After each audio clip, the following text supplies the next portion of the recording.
ও লক্ষ্মীৰ ঘৰে আছে স্বৰ্ণৰ পাহাড়, সৰস্বতী আইৰ ঘৰে নাই অলংকাৰ, সৰস্বতী আইৰ ঘৰে নাই অলংকাৰ।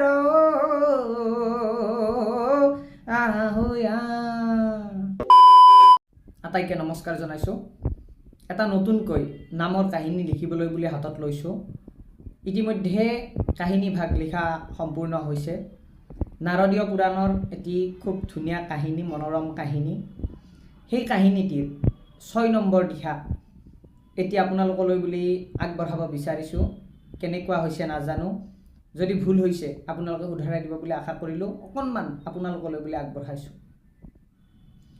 ও নাৰদৰ ঢেঁকীত উঠি সৰস্বতী আই, ঢেঁকীৰ পিঠিত উঠি দুয়ো আছে আগুৱাই।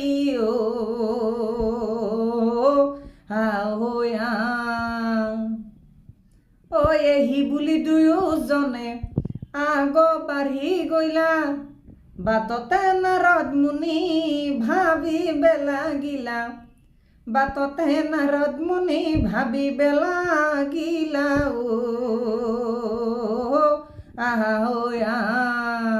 নারদ মুনি মনে মনে ভাবে, ও লক্ষ্মীর ঘরে আছে স্বর্ণর পাহাড়, কিন্তু সরস্বতী আইর ঘরে নাই অলংকার, সরস্বতী আইর ঘরে নাই অলংকার।